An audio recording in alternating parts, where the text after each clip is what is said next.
Alhamdulillah hamdan katsiran tayyiban mubarakan fih kama yuhibbu rabbuna wa yardah. Asyhadu an la ilaha illallah wahdahu la syarikalah wa asyhadu anna Muhammadan abduhu wa rasuluh sallallahu alaihi wa ala alihi wa sahbihi wa sallama tasliman katsira, amma ba'd. Jamaah salat subuh rahimakumullah, kita lanjutkan pelajaran dari tafsir surah Al-Insyiqaq. Pada pertemuan yang lalu ya kita sudah sebutkan firman Allah Ta'ala di ayat yang ke-6,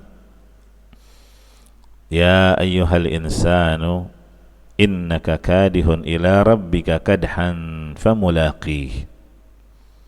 Wahai sekalian manusia, sesungguhnya kalian telah bekerja keras menuju Rabb kalian. Famulaqih, maka kalian pasti akan bertemu dengannya. Iya. Maksudnya apa? Ya ayyuhal insanu innaka kadihun ila rabbika kadhan famulaqih.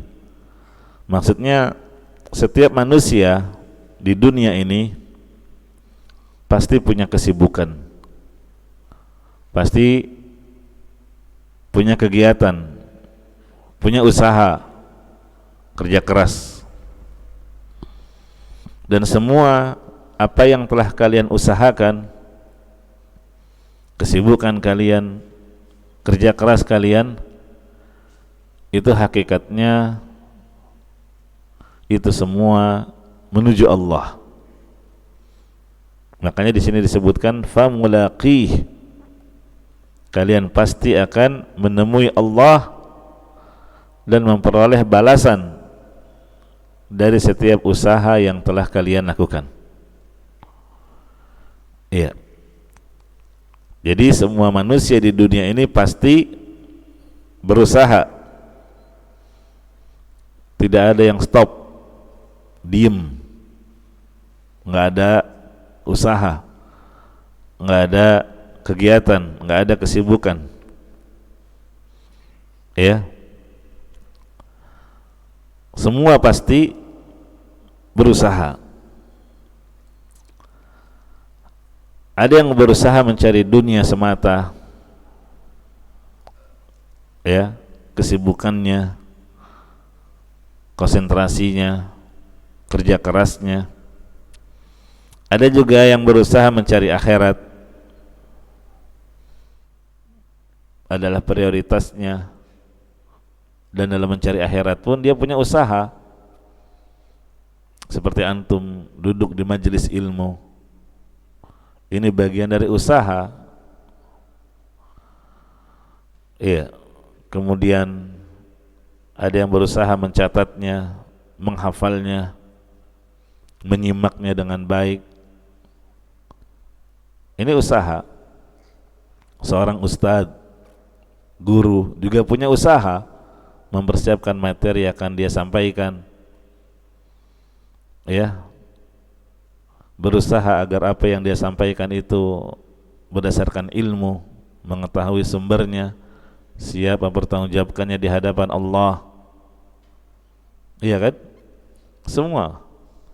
Kalian menjadi makmum, salat berjamaah, itu atas usaha kalian.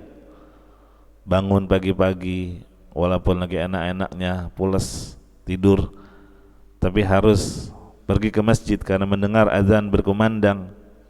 Berusaha melangkahkan kaki dalam keadaan gelap, mata berat. Imam juga punya usaha. Jangan dikira tidak ada usaha menjadi imam, dia harus merajaah hafalannya. Ya. Semua punya usaha. Yang mencari dunia juga punya usaha. Ada yang bangun tidur dia langsung mandi, langsung sarapan supaya enggak telat, terlambat di jalan, supaya tidak terkena macet. Berangkat pagi-pagi, sampai ada yang lupa salat subuh, ada yang mampir salat subuh tapi hatinya tidak tenang, ingat dunianya. Semua. Iya. Itu makna innaka kadihun ila rabbik. Setiap kalian pasti punya usaha menuju Tuhan, menuju Rabbmu. Iya. Maka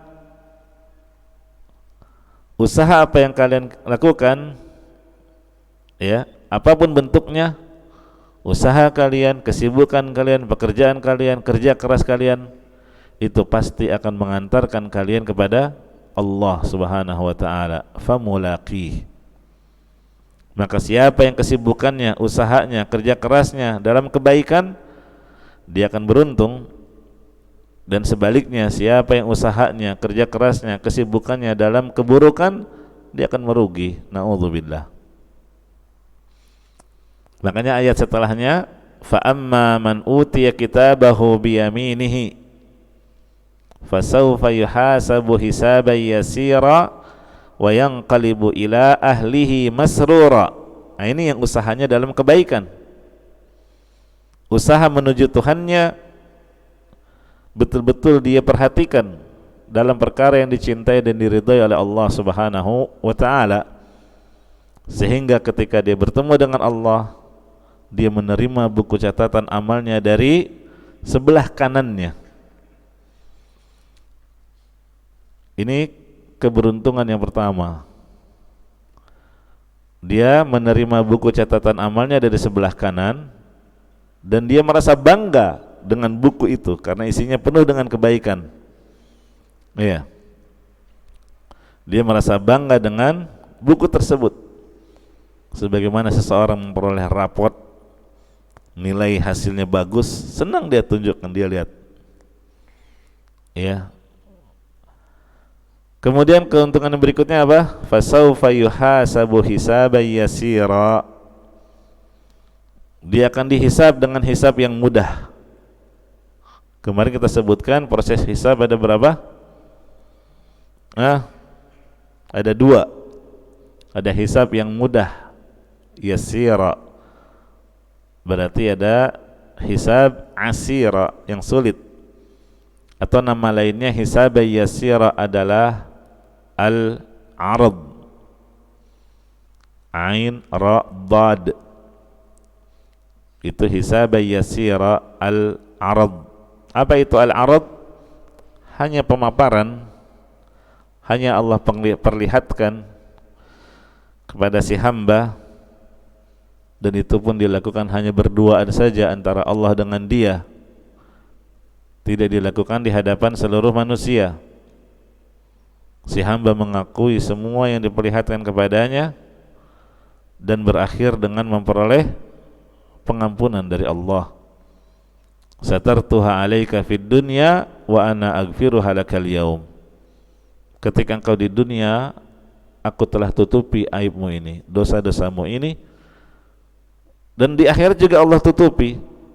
Bagaimana bentuk penutupannya di akhirat? Allah hisabnya tidak di hadapan semua orang, hanya antara dia dengan Allah Subhanahu wa taala. Bahkan dalam hadis yang lain disebutkan Allah berbisik-bisik dengan si hamba itu. Menunjukkan apa? Ditutupnya itu bukan hanya sebatas di dunia, tapi juga di akhirat. Semoga kita termasuk yang dihisab dengan cara ini. Amin. Ya. Kemudian jemaah rahimani wa rahimakumullah, itu yang namanya al-arad, dan berakhir dengan apa? Pengampunan dari Allah. Wa ana aghfiruha lakal yaum. Ketika si hamba ini diperlihatkan dosanya, dia merasa binasa, dia akan disiksa dan diazab karenanya. Tapi ternyata apa? Allah mengampuni itu semuanya. Makanya disebut hisab yasira, hisab yang mudah. Karena apa? Berakhir dengan pengampunan dari Allah. Iya. Kemudian yang kedua hisab munaqasyah, ini asira, hisab yang sulit. Munaqasyah, yang kata Rasulullah sallallahu alaihi wasallam, man nuqishal hisab udzib. Barang siapa yang dihisab secara detail, diaudit, kalau bahasa kerennya, diaudit detail, rinci, tidak ada yang tersisa, semuanya ditanyakan dan dihisab, dan itu pun dilakukannya di hadapan seluruh makhluk. Beda dengan yang pertama tadi. Makanya kata Nabi SAW, barang siapa yang hisabnya dengan cara yang kedua, udzib, dia akan tersiksa. Ya, dia akan diazab. Iya, diazab. Maksudnya tatkala dia disidang tadi, di saat dia dihisab, ya, karena di antara bentuk siksaan adalah disidangnya di hadapan banyak orang. Sebagaimana ketika di dunia ini kalau ada kasus atau ada perbuatan kriminal, terus si pelaku dipanggil oleh hakim di persidangan, di ruang sidang, lalu disidangnya di hadapan orang-orang banyak yang hadir, maka yang seperti ini sudah merupakan siksaan tersendiri. Ini siksaan yang pertama ketika dihisab, sehingga terbongkar kondisi dia.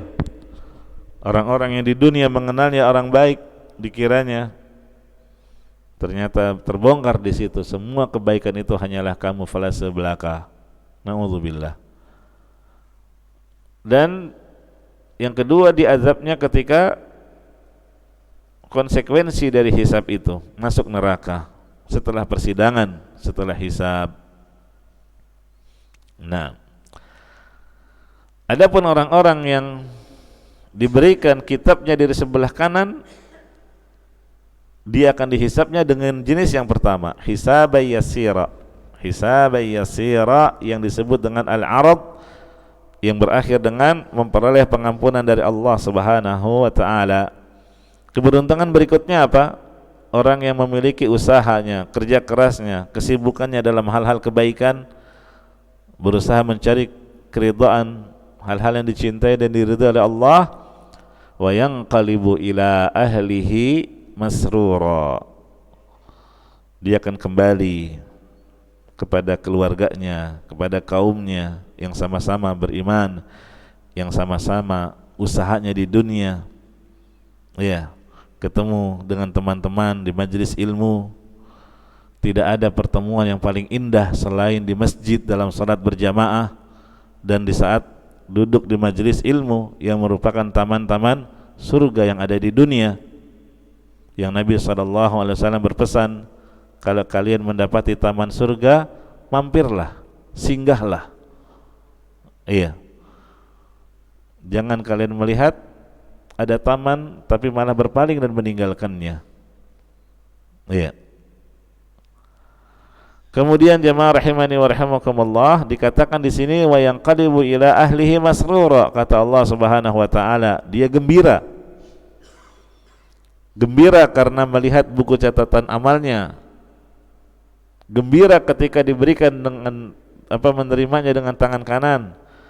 Gembira karena dia selamat dari azab. Gembira karena dosa-dosanya diampuni oleh Allah, tidak disiksa karenanya.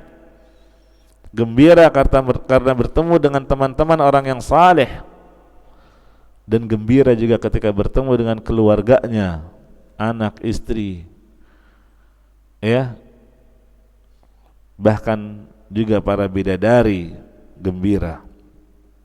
Hidupnya penuh dengan kegembiraan.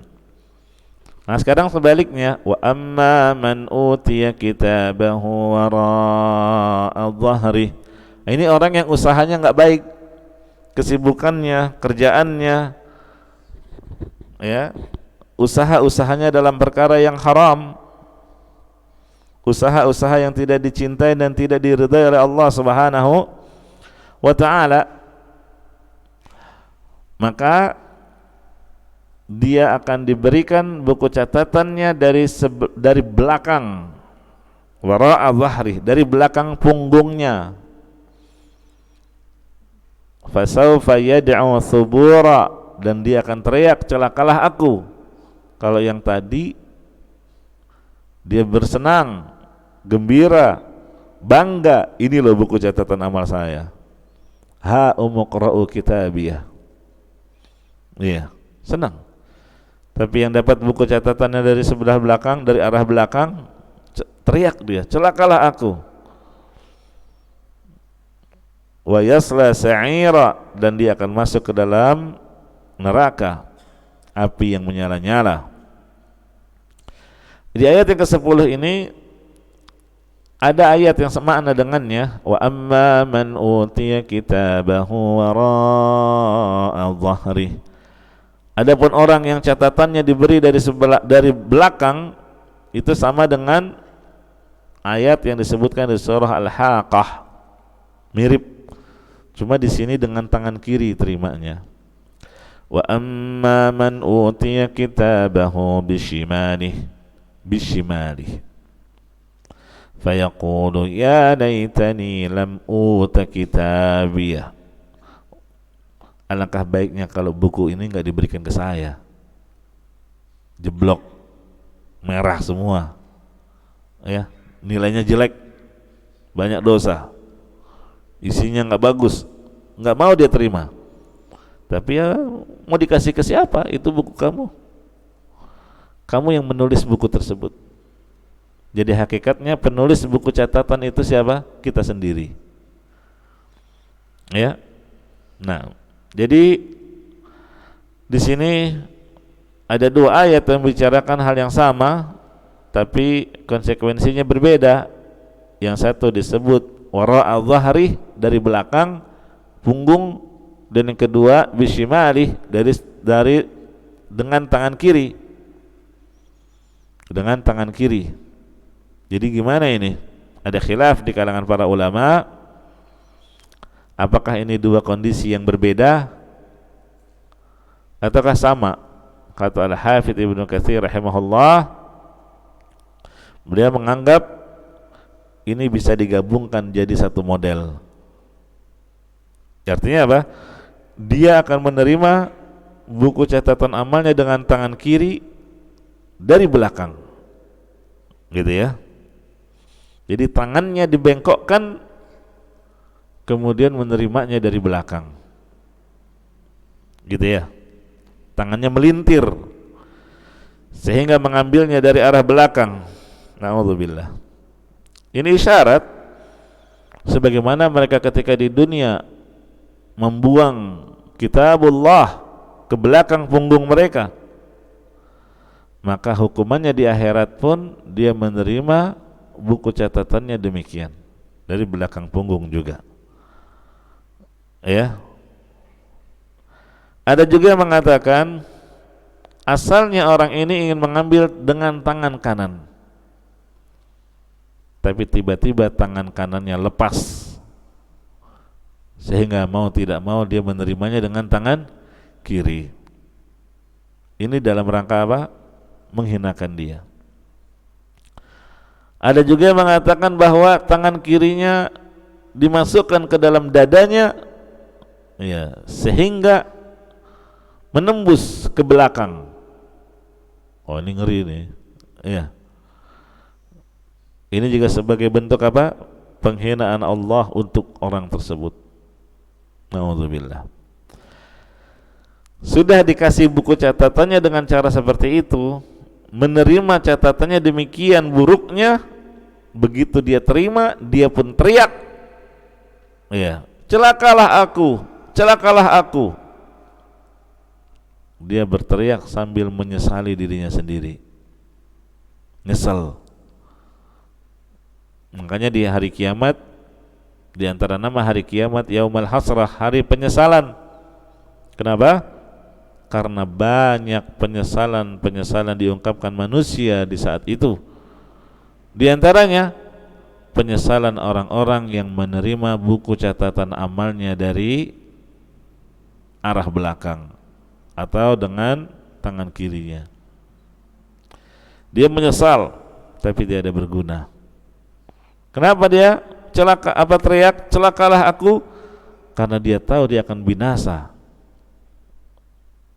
Dia tahu akan dimasukkan ke dalam neraka.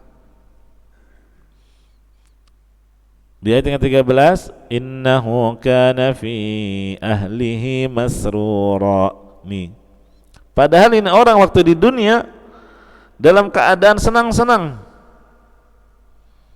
Iya. Jadi para pendosa, para pelaku maksiat, apalagi dari kalangan orang-orang kafir, musyrikin, mereka di dunia merasakan kesenangan. Betul, mereka bersenang-senang, hidupnya happy-happy aja. Ya, tapi mencari kesenangan dengan cara yang diharamkan oleh Allah Subhanahu wa taala. Iya, ini bedanya dengan orang-orang yang beriman. Bukan berarti di dunia nggak boleh senang, boleh. Silakan cari kesenangan. Ya, tapi dengan cara yang dihalalkan oleh Allah Subhanahu wa taala. Adapun mereka tidak peduli. Bahkan ada yang mencari kesenangan dengan cara minum khamr. Dia mengira setelah minum khamr dia mabuk, lalu dia akan mendapatkan kesenangan, kebahagiaan. Iya. Ada juga yang mencari kesenangan dengan mengkonsumsi narkoba. Dia mengira setelah konsumsi narkoba dia akan happy, senang. Dan betul dia memang happy, tapi sementara.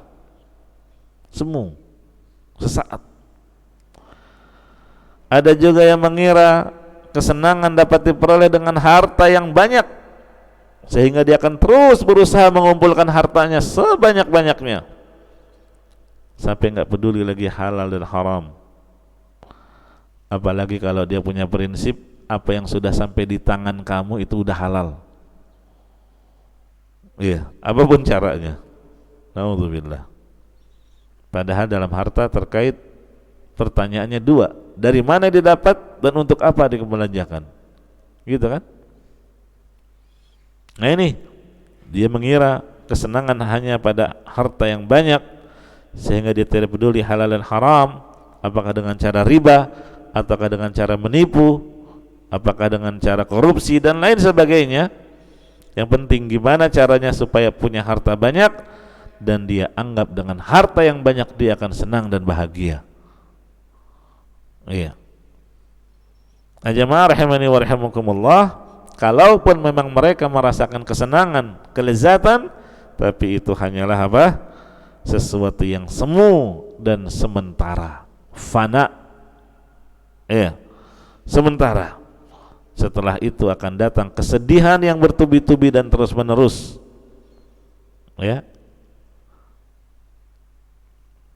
Jemaah rahimani wa rahimakumullah, kenapa mereka kerjaannya di dunia hanya senang-senang terus, happy-happy terus? Ya, tidak pernah memikirkan akhirat. Ya karena mereka tidak beriman akan hari akhirat. Tidak meyakini adanya yaumul hisab. Berbeda dengan orang-orang yang beriman. Apa kata Allah? Qalu inna kunna qablu fi ahlina musyfiqin. Orang-orang yang beriman itu dulu ketika di dunia, ketika berada di tengah-tengah keluarga saja dalam keadaan merasa takut. Iya, merasa takut kalau dia kurang dalam memenuhi hak-hak yang ada di keluarganya. Hak orang tuanya, hak istrinya, hak suaminya, hak anaknya. Takut kalau menafkahi mereka dari hasil yang haram. Takut kalau ditanya dan dihisab oleh Allah akan kelalaian dia dalam mendidik. Iya. Punya rasa takut sehingga dia betul-betul hati-hati dalam mencari nafkah, betul-betul di dalam mengarahkan dan mendidik keluarga. Famannallahu alaina wa waqana azabas samum, maka Allah memberikan karunia kepada kami, menjaga kami dari azab neraka. Iya, dengan sebab apa? Memiliki rasa takut tadi. Nah, jadi jamaah rahimani wa rahimakumullah, ini yang membedakan ya orang-orang yang baik dengan orang-orang yang buruk. Kenapa orang-orang kafir itu, orang fujar, orang-orang yang durhaka, hidupnya hanya senang-senang saja, menghabiskan kehidupan di dunia ini seperti hewan. Ya. Sebabnya adalah karena apa? Mereka lupa dengan hari kiamat, hari akhir.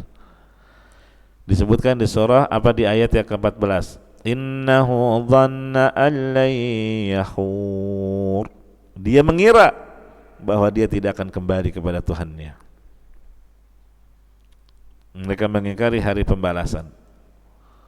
Makanya beriman kepada hari akhir itu mempengaruhi perilaku seseorang. Kalau orang yang beriman kepada hari akhir, akan ada hari pembalasan, ada hari hisab, dia akan hati-hati sekali dalam menjalani kehidupan ini. Karena semua akan ada apa? Pertanggungjawabannya di hadapan Allah.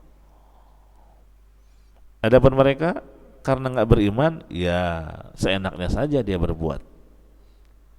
Iya, yang penting nafsunya terpenuhi, keinginannya tercapai, tidak peduli dengan cara apapun. Ya, na'udzubillah.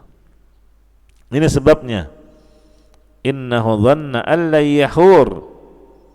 Mereka mengira bahwa mereka tidak akan kembali kepada Allah. Dibantah oleh Allah, bala inna rabbahu kana bihi basira. Tidak seperti yang mereka kira. Ya, persangkaan mereka salah. Inna rabbahu kana bihi basira. Sesungguhnya Rabbnya dia selalu melihat dia. Iya. Allah akan mengembalikan mereka ke hadapannya untuk membalas perbuatan si hamba itu. Allah yang mengawasi si hamba tersebut. Seluruh amalan-amalan dia, perbuatan dia tercatat, ya, dan dia sendiri akan dikembalikan kepada Allah. Nah, ini. Selanjutnya di ayat yang ke-16 Allah Subhanahu wa taala bersumpah dengan beberapa tanda kekuasaannya. Fala uqsimu bisyafaq. Maka aku bersumpah dengan syafaq. Apa itu syafaq? Syafaq itu cahaya warna merah, rona merah di ufuk barat, ya, di saat matahari terbenam atau setelah matahari terbenam. Dan ini sebagai pembuka waktu malam. Itu asyafaq, ya, tanda waktu maghrib masih ada. Kalau masih ada rona merah, cahaya merah, itu tandanya masih maghrib, belum selesai. Kalau hilang warna merah, baru masuk waktu isya. Sebagaimana kata Nabi SAW, wa waktu salatil maghrib ma lam yaghibis syafaq.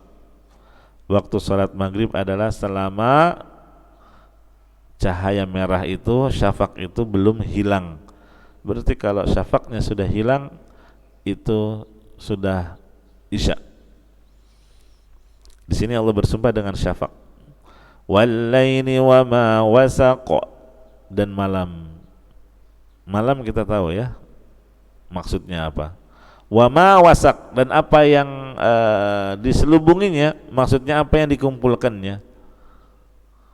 Apa yang dikumpulkannya itu maksudnya gimana? Malam itu kan mengumpulkan banyak hal. Iya. Hewan-hewan yang tadinya keliaran di siang hari, apalagi hewan-hewan ternak, maka mereka akan kembali ke kandangnya pada malam hari, kumpul di kandang lagi. Manusia yang tadinya keluar dari rumah di siang hari, malam harinya pulang ke rumah, kumpul dengan keluarga. Nah, itu yang dimaksud wama wasaqo, ya. Wal qamari idza tasaq, dan demi bulan apabila jadi purnama. Idza tasaq maksudnya bulan full moon, bulatannya, ya, bentuknya bulat sempurna, purnama, dan itu bentuk yang paling indah pada bulan. Iya, Allah bersumpah dengan makhluk-makhluknya ini. Asy-syafaq, al-lail, dengan al-qamar. Lalu apa maqsum alaih? Ya, namanya bersumpah. Apa yang sesuatu dijadikan sumpah? Pada ayat selanjutnya, la tarkabunna tabaqan an tabaq. Sungguh apa kalian akan menjalani tahapan demi tahapan dalam kehidupan ini. Iya. Kehidupan manusia di dunia pasti melalui tahapan-tahapan. Ya. Yang tadinya air mani menjadi segumpal nutfah, menjadi alaqah, segumpal darah, segumpal daging, jadi bayi, jadi mumayyiz, kemudian muda, ya. Pasti akan ada saatnya tua, ada saatnya mati. Jadi tidak bisa manusia itu berbuat seenaknya saja. Nggak mungkin mau muda terus, mau gagah terus selamanya, nggak mungkin. Walaupun itu kita sangat menginginkannya. Beda dengan di surga nanti. Iya, muda terus, yang udah tua aja jadi muda lagi kan. Tapi di dunia nggak mungkin. Kamu pasti mau nggak mau melalui tahapan-tahapan. Iya, lihat orang-orang yang dulu dikenal cantik, ya, entah itu dari kalangan selebriti, ya. Lihat, ya, sekarang yang usianya mereka sudah mencapai 80 tahun, 90 tahun, ya udah nggak cantik lagi, udah keriput, udah ompong. Yang laki-laki pun begitu, pasti akan melalui tahapan itu. Ya, setiap manusia akan berjalan di atas tahapan-tahapan ini. Dari kecil hingga dewasa, dari muda hingga tua, dari sehat kemudian sakit, dari hidup kemudian meninggal dunia. Iya, ini tahapan-tahapan. Ya, semua diatur oleh Allah Subhanahu wa taala. Jadi di ayat ini seakan-akan Allah Subhanahu wa taala mengingatkan kita, tahapan-tahapan itu pasti mempunyai akhir. Ya, yaitu hari kiamat, kematian. Ya. Jadi jangan melihat, wah sekarang masih muda, masih jauh saya menuju tua. Oh sekarang masih hidup, masih jauh menuju alam kubur. Ya, orang-orang yang mengalami kematian, dia pun mengira sama seperti Anda, bahwa hidupnya masih akan lama waktunya. Iya, tapi ternyata kematian tiba-tiba mendatanginya. Ajalnya tiba. Nah, jadi jamaah rahimani wa rahimakumullah, perubahan-perubahan kondisi yang dikabarkan oleh Allah itu hendaklah mengingatkan kita akan tahapan yang terakhir. Ya, apa itu? Kehidupan akhirat yang abadi. Iya. Dan kemungkinannya surga atau neraka. Begitu. Nah ini salah satu penafsiran latarkabunna tabaqan an tabaq. Fama lahum la yu'minun. Kenapa mereka tidak mau beriman? Apa yang menghalangi mereka beriman kepada Allah dan beriman kepada hari akhir? Iya. Apa ruginya jika mereka beriman? Ini seperti yang diingatkan oleh salah satu keluarga Fir'aun yang beriman kepada Allah.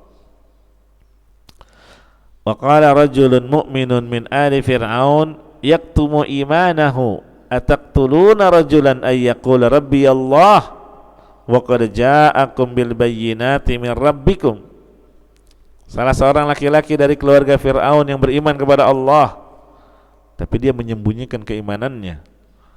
Dia bilang, ataqtuluna rajulan, apakah kamu ingin membunuh seorang laki-laki? Ini Nabi Musa. Apakah kamu ingin membunuh dia hanya karena dia menyatakan Tuhanku adalah Allah, padahal telah datang kepada kalian dengan bukti-bukti yang kuat? Ya kan, mukjizat, bukti-bukti.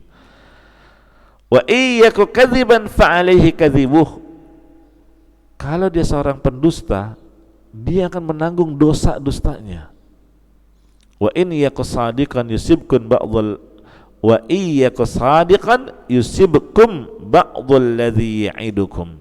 Cuma masalahnya ini, kalau ternyata dia adalah orang yang benar, niscaya sebagian bencana yang diancamkannya kepadamu itu betul-betul akan terjadi menimpamu. Iya. Kenapa kamu nggak beriman saja? Apa ruginya? Iya. Kalau dia dusta, dia akan menanggung dosanya. Masalahnya kalau ternyata dia benar apa yang dia sampaikan, ya, maka apa yang diancamkan kepadamu pasti akan menimpamu. Diingatkan gitu ya. Jadi apa ruginya kalau manusia itu beriman kepada Allah? Ya, makanya Allah mencela mereka. Wa idza quri'a 'alaihimul qur'anu la yasjudun. Apabila dibacakan kepada mereka Al-Qur'an, mereka tidak bersujud. Maksudnya mereka tidak mau tunduk terhadap Al-Qur'anul Karim, terhadap perintah-perintah yang ada di dalamnya. Dia tinggalkan.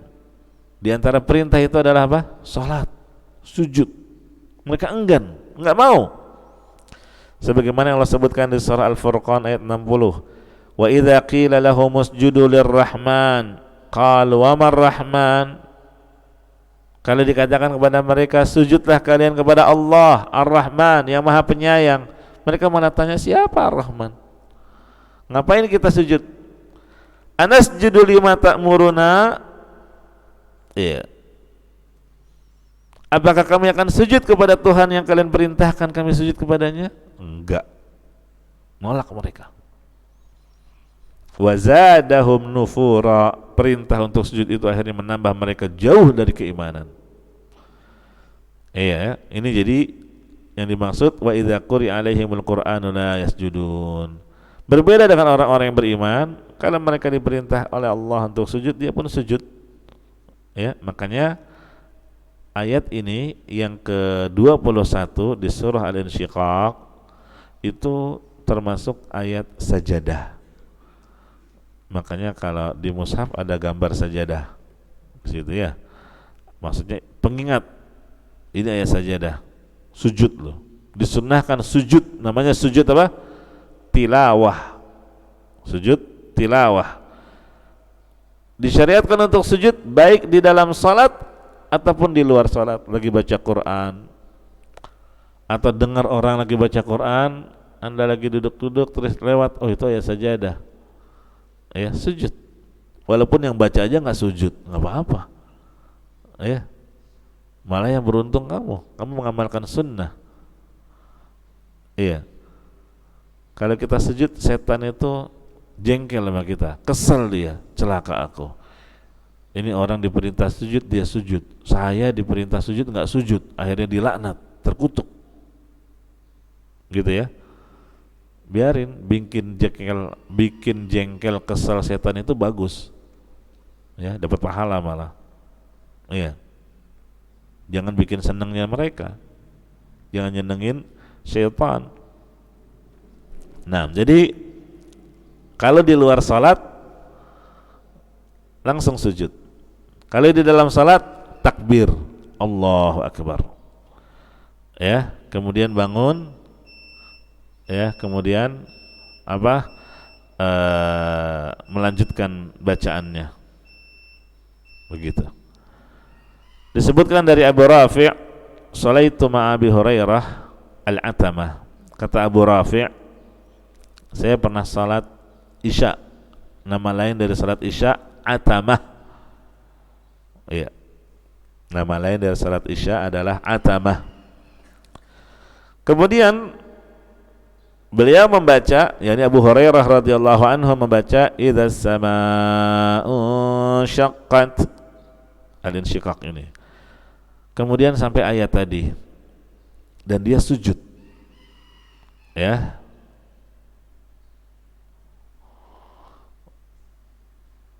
Terus Abu Rafi' tanya, "Apa ini? Sujud apa ini?" Kayak sebagian orang awam ya. Akhirnya, sholat di Masjid Putih yang itu tuh beda. Kenapa? Sujudnya 3 kali. Ada sujud tambahan. Ya padahal dianya yang jahil. Itu imam baca ayat sajadah terus sujud tilawah. Iya, itu biasanya di Jumat subuh, tapi bukan satu keharusan ya. Kalau dapetin imamnya maghrib dia sujud tilawah, ya ikut sujud juga. Jangan malah subhanallah. Dikiranya ini maghrib bukan subuh. Iya. Jadi sujud tilawah enggak mesti ya di satu jenis salat saja, semua. Kalau membaca ayat sajadah sujud tilawah. Jadi Rafi aja bertanya, apa ini? Sujud apa ini? Ya, ini menunjukkan apa? Kadar keilmuan manusia beda-beda. Maka Abu Hurairah menjawab, sajadtu biha khalfa Abil Qasim sallallahu alaihi wasallam. Ya, aku pernah bersujud di belakang Abul Qasim. Ini nama kunyahnya Nabi sallallahu alaihi wasallam, Abul Qasim. Ketika sampai pada ayat sajadah tadi, wa idza quri'a alaihimul qur'anu la yasjudun. Rasulullah sujud, maka aku sujud. Nah sekarang aku pun mengamalkan sunnah ini. Maka kata Abu Rafi' apa? Fala azalu asjudu biha hatta alqahu. Iya. Maksudnya aku tadinya nggak pernah sujud ketika membaca ayat tadi sampai aku menemukannya saat ini. Baru tahu sehingga dia pun mengamalkannya. Iya. Adapun bacaan sujud tilawahnya sama ya seperti bacaan ketika sujud dalam salat. Boleh subhana rabbiyal a'la, boleh subhanakallahumma rabbana wa bihamdika allahumma ighfirli. Adapun bacaan yang khusus itu diperselisihkan kesahihannya, yaitu sajada wajhiya lilladzi khalaqahu wa syaqqa sam'ahu. Ya. Sajada wajhiya lilladzi khalaqahu wa sawwarahu wa syaqqa sam'ahu wa basarahu. Tabarakallahu ahsanul khaliqin. Ini diperselisihkan kesahihannya. Nah, kalau dia mendapatkan keterangan itu termasuk hadis yang sahih, lalu dia mengamalkannya, silakan diamalkan berdasarkan ilmunya. Tapi kalau dia menganggap itu dhaif, ya sudah, dia membaca doa sujud sebagaimana sujud dalam salat, ya. Balil ladzina kafaru yukadzibun. Ini di ayat yang ke-22 Allah berfirman, balil ladzina kafaru yukadzibun. Orang-orang kafir itu mendustakannya. Jadi mereka menolak untuk sujud. Sebabnya adalah apa? Mendustakan ajaran yang dibawa oleh Nabi Muhammad sallallahu alaihi wasallam, mendustakan Al-Qur'an. Wallahu a'lamu bima yu'un. Allah lebih mengetahui ya apa yang mereka sembunyikan dalam hati mereka. Allah mengetahui perkataan, perbuatan, keinginan. Allah mengetahui permusuhannya mereka, kedengkiannya mereka. Ya. Allah mengetahui harta yang mereka kumpulkan untuk melawan para rasul. Dalam hati mereka ada apa? Pendustaan terhadap Al-Qur'an dan pendustaan terhadap Rasulullah sallallahu alaihi wasallam. Allah tahu apa yang mereka sembunyikan. Ini ancaman bagi orang-orang munafik yang menyatakan dengan lisannya kami beriman, dengan perbuatannya menampakkan orang Islam, ikut salat berjamaah di masjid, tapi Allah tahu isi hati mereka, tidak beriman. Wa ma hum bimu'minin. Makanya tidak berguna, tidak bermanfaat keimanan kalau hanya sebatas di lisan dan di perbuatan, tapi hatinya tidak beriman. Ya, ini wallahu a'lamu bima yu'un. Allah Maha mengetahui apa yang disembunyikan dalam hati. Ya. Nah, maka apa yang kalian sembunyikan dalam hati Allah tahu. Dan nanti di akhirat disebut apa? Yauma tublas sarair. Pada hari dibongkar semua isi hati manusia. Yang sembunyi-sembunyi ketahuan semua. Ya. Fabashshirhum bi'adzabin alim. Ini ayat ke-24. Maka sampaikanlah kepada mereka yang namanya bisyarah, itu kan fabashshirhum, bisyarah itu dalam bahasa Arab seringnya digunakan untuk berita gembira. Sampaikan berita gembira, maksudnya gitu. Jadi digunakan, kenapa mereka disuruh menyampaikan dengan berita gembira dengan azab yang pedih? Ini maksudnya kalimat sebagai bentuk ejekan ya terhadap orang-orang kafir itu, orang-orang musyrikin itu, diejek ya, rasain gitu ya kalau bahasa kita. diejek bahwa mereka akan menerima azab yang pedih. Illal ladzina amanu wa 'amilus salihati lahum ajrun ghairu mamnun. Kecuali orang-orang yang beriman dan mengamalkan amalan saleh, mereka akan mendapatkan pahala yang tidak ada putus-putusnya. Ini ganjaran bagi orang-orang yang beriman dan beramal saleh, berupa kenikmatan yang tiada putus-putusnya. Berkata Ibnu Katsir rahimahullah, fa inna Allah azza wa jalla lahul minnah ala ahli jannah fi kulli hal wa an wa lahzah. Sesungguhnya Allah azza wa jalla memberikan karunia kepada penghuni surga setiap kondisi. Lagi ngapain berupa kondisi-kondisi ini? Semuanya dalam kenikmatan. Setiap detik, setiap saat mereka masuk surga, itu karunia dari Allah, kasih sayang dari Allah, rahmat Allah, ya, bukan karena amalan mereka. Wa inna ma dakhaluha bi fadlihi wa rahmatihi la bi amalihim, kata beliau. Falahu alaihimul minnah daiman sarmadan walhamdulillah wahdah abadan. Allah yang telah memberikan karunia kepada mereka, terus kenikmatan selalu selamanya. Segala pujian hanya milik Allah. Makanya di antara penghuni surga itu Allah ilhamkan kepada mereka untuk bertasbih dan bertahmid sebagaimana mereka bernafas. Jadi ucapannya memuji Allah terus. Ini nikmat penghuni surga tiada henti-hentinya. Ya.